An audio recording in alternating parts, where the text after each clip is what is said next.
Hi viewers, welcome to our channel. ప్రస్తుతం మనతో పాటు దాము బాలాజీ గారు సీనియర్ జర్నలిస్ట్ ఉన్నారు. వారితో ఒకసారి మాట్లాడదాం. సార్ నమస్కారం. నమస్తే. సార్, జగన్మోహన్ రెడ్డి గారి ఇంట్లో ఆస్తుల వివాదం నడుస్తున్న నేపథ్యంలో ఒక వార్త, అంటే జగన్మోహన్ రెడ్డి గారు చెప్పినట్టుగా వైరల్ అవుతుంది. షర్మిల గారు అత్యాశకు పోయి విజయమ్మ గారిని బ్లాక్మెయిల్ చేసి తన మొత్తం ఆస్తిని కూడా కాజేయడానికి ప్రయత్నాలు చేసింది అని చెప్పేసి జగన్మోహన్ రెడ్డి గారు ఆరోపించినట్టుగా వార్తలు వినిపిస్తున్నాయి. సార్, మరి నిజంగా షర్మిల గారు ఈ విధంగా బ్లాక్మెయిల్ చేసి ఇటువంటి నాటకం ఆడుతున్నారా? మరి మీరేం చెప్తారు సార్ ఈ వార్త? అంటే మనం మామూలుగా అయితే అది కుటుంబ వ్యవహారం. ప్రతి కుటుంబంలో ఇవాళ ఆస్తుల గొడవలు అనేది వెరీ కామన్. ముఖ్యంగా ఆస్తుల వాల్యూ బాగా పెరిగిపోయిన తర్వాత దాదాపు అన్ని కుటుంబాలలో కూడా ఇలాంటివి ఉన్నాయి. ఇంకా ఇక్కడైతే వీళ్ళది వేల కోట్ల ఆస్తులు ఉన్న వ్యవహారం కాబట్టి ఖచ్చితంగా గొడవలు అయితే ఉంటాయి. ఎందుకంటే రాజశేఖర్ రెడ్డి ఉన్నంత వరకు క్లియర్గా ఆస్తులు ఆయన పంచి ఇవ్వలేదని షర్మిల అంటుంది. పంచి ఇవ్వకపోతే మరి నువ్వేమన్నా దేంట్లో అయినా మెంబర్గా ఉన్నావా, డైరెక్టర్గా ఉన్నావా? లేవు కదా. పెట్టుబడులు దేంట్లో పెట్టలేదు. ఏ సంస్థ అభివృద్ధికి నువ్వేం పాటుపడలేదు. కేసులు పెడితే కేసులు నీ మీద లేవు. అంటే నీకు ఆస్తులకి ఏ రకమైన సంబంధం లేదు. నేనయ్యి ప్రేమతో అభిమానంతో నీకు ఆస్తుల్లో వాటా ఇద్దామని నేను అనుకొని నేను షర్మిలకు ఒక ఎంఓయూ రాసుకున్నాను.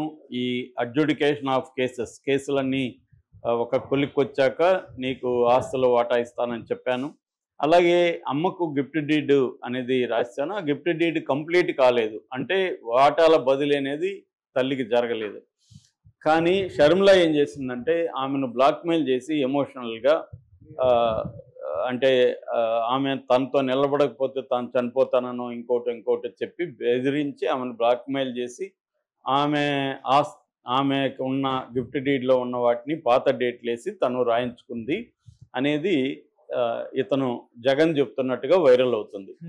సో ఇంకా జగన్ ఏం చెప్తున్నానంటే ఇది షర్మిల అత్యాశకు పోయింది. నేను మామూలుగా అయితే నేను ఇచ్చుండేవాడిని, ఇప్పుడు నేను ఇచ్చే ప్రసక్తి లేదు. ఎందుకంటే నాకు ఎదురుగా నిలబడి నన్ను నాశనం చేయడానికి, నన్ను జైలుకి పంపించడానికి ఈ స్కీమ్ వేసింది. ఎందుకంటే ఇప్పుడు వాటాల బదిలీ అనేది లీగల్గా అలో చేయరు. ఎందుకు అలో చేయరు అంటే లీగల్గా చేయొచ్చు, కానీ కోర్టులో బెయిల్ క్యాన్సిల్ అయ్యే అవకాశం ఉంది. దీన్ని పెట్టుకొని రేపు ఎవరో ఒకరు తెలుగుదేశం వాళ్ళు, జనసేన వాళ్ళు కోర్టులకు వెళ్తారు. ఆయన బెయిల్ కండిషన్లో ఉల్లంఘించాడు, బెయిల్ కండిషన్లో వాటాల బదిలీ అనేది లేదు, కానీ జగన్ వాటాల బదిలీ చేశాడు అని రేపు పొద్దున వెళ్తారు. లేదు, సిబిఐ కూడా రేపు కోర్టులో పిటిషన్ వేస్తుంది, బెయిల్ కండిషన్ ఉల్లంఘించాడు కాబట్టి బెయిల్ రద్దు చేయమని సిబిఐ అడగచ్చు. అంటే ఇప్పుడు వాళ్ళు ఏంటంటే ఈయన బెయిల్ కండిషన్లు ఎక్కడ ఉల్లంఘించట్లేదు కాబట్టి కోర్టులు కూడా బెయిల్ రద్దు ఒకవేళ అడిగినా, ఆల్రెడీ రఘురామకృష్ణరాజు సుప్రీంకోర్టు వరకు వెళ్ళాడు బెయిల్ రద్దు చేయమని. సుప్రీంకోర్టు హైకోర్టుని ఆశ్రయించమనింది.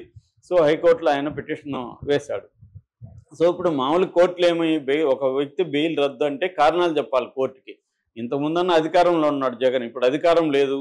అతను సాక్ష్యాధారాలను ఇన్ఫ్లుయెన్స్ చేసి లేదా తారుమారు చేసే పరిస్థితి లేదు. విదేశాలకు పారిపోతాడా అంటే అది లేదు.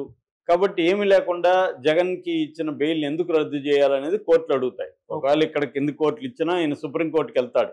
సుప్రీంకోర్టులో అదే అడుగుతారు ఎప్పుడైనా, ఒక వ్యక్తి బెయిల్ ఎందుకు రద్దు చేయాలి, మీరు తొందరగా ఎందుకు పనిచేయట్లేదు ఈ కేసులో అనేది సిబిఐనే సుప్రీంకోర్టు ప్రశ్నిస్తుంది.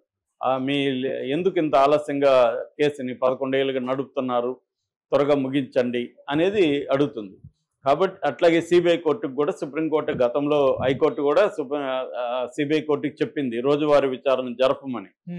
ఇదేంటంటే పొలిటికల్గా ఎప్పుడైనా మన దేశంలో లీగల్ ప్రాసెస్ని పొలిటికల్ ప్రాసెస్ అనేది కంట్రోల్ చేస్తుంది. మ్యాక్సిమం ఎక్కడో కొన్ని మినహాయింపులు ఉంటాయి తప్ప మ్యాక్సిమం లీగల్ ప్రాసెస్ని కంట్రోల్ చేసేది పొలిటికల్ ప్రాసెస్సే. అంటే అధికారంలో ఉన్న వాళ్ళే లీగల్ ప్రాసెస్ని కంట్రోల్ చేస్తూ ఉంటారు.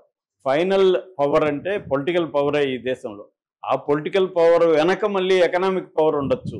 అంటే అదాని అంబానీలు కలిపి మోడీని కంట్రోల్ చేయొచ్చు, అది వేరే వ్యవహారం. సో ఓవరాల్గా అధికారం అనేది ఇంపార్టెంట్. అధికారంలో ఎవరుంటే వాళ్ళు మిగతా అన్ని వ్యవస్థల్ని కంట్రోల్ చేయగలుగుతా ఉన్నారు. దానికి అనుగుణంగా సిస్టమేటిక్ చేంజెస్ కూడా మోడీ ప్రభుత్వం తీసుకొచ్చింది. అంటే ఫర్ ఎగ్జాంపుల్ ఇప్పుడు ఎన్నికల కమిషనర్లుగా 3 ఉంటారు. చీఫ్ ఎన్నికల కమిషనర్, 2 ఎన్నికల కమిషనర్. వాళ్ళు 3ని నియమించే అధికారం మోడీ తన చేతిలోకి తీసుకున్నాడు. ఇంతకుముందు ఆ కమిటీలో సుప్రీంకోర్టు ప్రధాన న్యాయమూర్తులు కూడా ఉండేవాళ్ళు. ఇప్పుడు అది తీసేసి కొత్త చట్టం తీసుకొచ్చి ఓన్లీ మోడీ, ఒక కేంద్ర మంత్రి, ప్రతిపక్ష నాయకుడు. సో ఆటోమేటిక్గా 3లో ప్రతిపక్ష నాయకుడు వ్యతిరేకించినా కూడా మెజారిటీ 2 కాబట్టి 2 డెసిషన్లే ఫైనల్ అవుతాయి. సో అల్టిమేట్గా మోడీ అనుకున్న వాళ్ళే అక్కడ కమిషనర్లుగా ఉంటారు. మోడీ అధికారులు అనుకున్న వాళ్ళే ఢిల్లీ లెఫ్టినెంట్ గవర్నర్ లాంటి పోస్టులో ఉంటారు. సిబిఐ డైరెక్టర్లు, ఈడీకి అందరికీ కూడా డైరెక్టర్లు అంతా కూడా మోడీ కిందనే ఉంటారు. కాబట్టి మోడీ చెప్పినట్టుగానే పిఎంఓ చెప్పినట్టుగానే వీళ్ళందరూ వ్యవహరించకపోతే వాళ్ళ పోస్టులు ఊడిపోతాయి. కాబట్టి వ్యవహరిస్తారు ఎవరైనా.